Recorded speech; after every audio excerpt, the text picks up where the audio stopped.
Bonsoir les amis, j'espère que vous allez bien. On se retrouve donc pour ce débrief du match du Real Madrid face à Villarreal.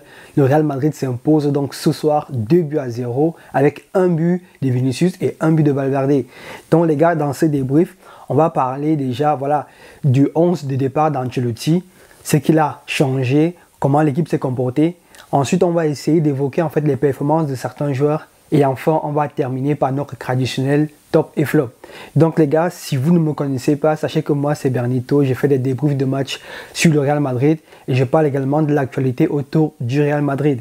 Donc si le contenu vous plaît, n'hésitez pas les gars, n'hésitez pas à vous abonner et à lâcher un maximum de pouces bleus. Ça permet de soutenir la chaîne et franchement les gars, ça fait plaisir. Donc les gars, on est reparti pour notre débrief. Et donc, parlant de la composition d'Ancelotti, aujourd'hui Ancelotti a décidé de mettre un peu au repos Militao. Il a mis en tant que titulaire Tchouaméni en défense centrale pour ce qu'il a déjà eu à jouer. Donc c'était pas trop nouveau pour lui. Ensuite, il a fait rentrer Camavinga qui revient de blessure. Ça fait plaisir de le retrouver les gars. On a tous vu ce soir l'apport qu'il a pu avoir dans le jeu du Real Madrid. Donc Camavinga titulaire. Et ensuite, il a décidé une nouvelle fois de mettre Rodrigo au banc et de miser sur un milieu à 4 avec un Modric et bien sûr devant Vinicius et Kylian Mbappé. Donc globalement le jeu de l'équipe, je dirais que il y a du mieux, mais c'est pas encore ça. On sait que le Real Madrid c'est une équipe qui doit être dominatrice, qui doit vraiment avoir la possession du ballon, qui doit vraiment mettre une pression de dingue pendant tout le match à l'équipe adverse. Mais clairement ce soir on a vu que si les attaquants côté Villarreal étaient un peu plus cliniques, on en prenait au moins 2 ce soir. Donc on voit que au niveau du jeu, il y avait du mieux ce soir. On arrivait à combiner, on arrivait à produire quelque chose et surtout à avoir un jeu rapide vers l'avant. Mais on sent qu'il n'y a pas encore la maîtrise qu'on devrait avoir On sent que les joueurs se cherchent encore et que la tactique n'est pas encore rodée. Et donc je comprends un peu Ancelotti parce qu'il essaie de trouver la bonne formule. Et surtout, il y a des joueurs qui sont blessés, donc il n'a pas vraiment tous ces joueurs-là disponibles pour pouvoir vraiment avoir un 11 type. Donc c'est ça qui rend encore tout compliqué.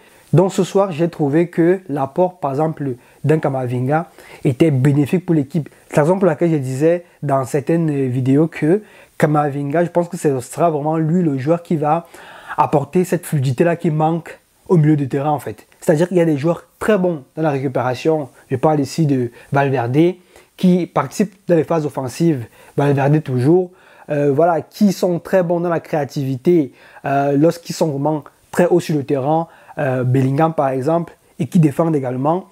Mais il manquait ce joueur-là qui peut se projeter assez rapidement et surtout envoyer des ballons éclairs vers l'avant, un peu comme ce que Kroos faisait. Ce soir, Modric a essayé un peu de jouer ce rôle, mais à côté de ça, il y avait également Camavinga qui n'hésitait pas à être dans les espaces, à mettre des ballons laser devant et surtout accélérer le jeu avec son jeu de passe rapide et le fait qu'il ne perde quasiment aucun ballon lorsqu'il est sous pression. Donc ça aidait énormément au milieu de terrain et je pense que ça sera vraiment le joueur qui peut nous permettre d'avoir cette fluidité-là. On verra comment Ancelotti voudra qu'il joue dans les prochains matchs. Mais pour moi, vraiment, j'ai vu que ce soir, c'était vraiment grâce à Camavinga que, au niveau du milieu, les gars arrivaient un peu à jouer beaucoup mieux que les matchs précédents. Donc, les gars, comme autre joueur que j'ai remarqué dans ce match, bien évidemment, on ne peut que parler de lui, c'est Vinicius, les gars. Vinicius qui était vraiment dans son soi, qui était vraiment dans son match. Le mec, il a fait la totale, c'est-à-dire accélération, dribble. Au début du match, pendant les 10 premières minutes, on le sentait un peu timide, mais après là, dès qu'il s'est chauffé, c'était parti C'était parti, il a maltraité le côté, droit de Villarreal. Et ça fait plaisir parce que on a vraiment senti qu'il retrouvait des sensations. Et la frustration du match face à Lille est passée. Parce que ça, c'était également la grosse crainte ce soir. C'était de voir comment le Real Madrid allait jouer, comment les joueurs allaient se comporter après cette défaite en Ligue des Champions. Parce qu'on sait que ça laisse quand même des crasses de perdre comme ça face à un adversaire qui est censé être beaucoup plus faible que vous. Donc clairement, ce soir, on a senti que pendant les premières minutes, c'était un peu compliqué, mais après, les gars se sont lâchés et ils ont commencé à mettre la pression qu'il faut. Donc ça fait vraiment plaisir de voir Vinicius à ce niveau-là qui confirme que les gars, c'est le ballon d'or. C'est le ballon d'or cette année. Le but qu'il met, Kylian Mbappé sort, le mec il prend la position d'avant-centre, premier ballon, il décoche une frappe de malade. C'est ça qu'on voit en fait d'un avant-centre. Pas besoin de dribbler de midi à 14h. Tu es en position de tir, tu aimes une frappe, même si c'est de loin. Et ça a payé ce soir. Donc franchement, très content de son match. Également, une autre personne qu'il faut vraiment mettre en lumière ce soir, après bien sûr Camavinga et Vinicius, c'est bien évidemment le premier buteur de ce match qui est Valverde. Valverde qui assure toujours à chaque match. Franchement, il me fait plaisir. Il est toujours au rendez-vous. Ce soir encore, dans l'impact, dans la récupération, dans la projection, il est toujours là. Et là, le but qu'il met, les gars, son point fort. Et moi, je pense qu'Ancelotti devrait travailler en fait cette combinaison-là lors des entraînements parce que ça a payé ce soir en fait. Combinaison sur le corner et là, la grosse frappe de Valverde. On sait que c'est son point fort, les tirs de loin et c'est ça qu'il faut exploiter en fait. On a très peu vu ça depuis que Cristiano Ronaldo et les Gareth Bale ont quitté le Real Madrid. C'était vraiment les spécialistes dans le domaine. C'est-à-dire qu'ils ne se posaient pas de questions en fait. Dès que Cristiano était dans une bonne position de tir, le mec il décochait une frappe de 30 mètres et ça rentrait. Et ça peut débloquer en fait des situations, ça peut débloquer des matchs.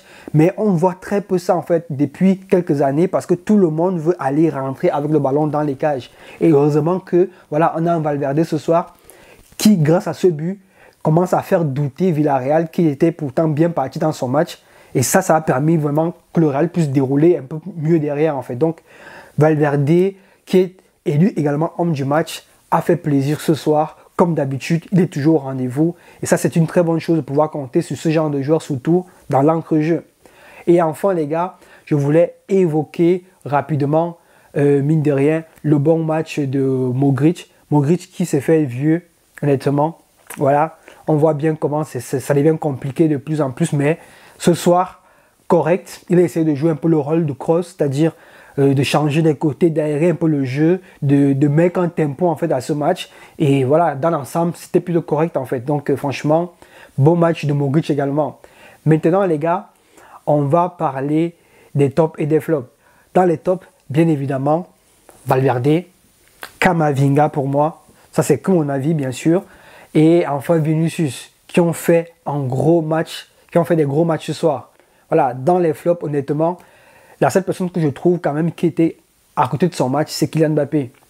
C'est un peu normal parce que le mec, il revient de blessure. Voilà, il n'est pas encore à 100%. Il a essayé de faire des courses à haute intensité, mais le match était un peu fermé en début de première période. C'était un peu mieux en deuxième mi-temps, mais sinon, voilà, c'était pas vraiment son meilleur match au Real Madrid jusqu'à présent. Donc, je mettrais un petit flop sur lui. Mais franchement, on ne peut pas aller en vouloir, il revient de blessure, il n'est pas encore à 100%, donc c'est un peu compliqué dans ce genre de situation. Mais en dehors de ça, pour moi, je trouve que dans l'ensemble, on a fait un match correct et que voilà, les joueurs ont donné ce qu'ils avaient et que c'était plutôt pas mal. C'est pas encore parfait au niveau de la cohésion du groupe, au niveau de la fluidité du jeu, mais on sent qu'on commence à trouver quelque chose, surtout avec le retour de Camavinga.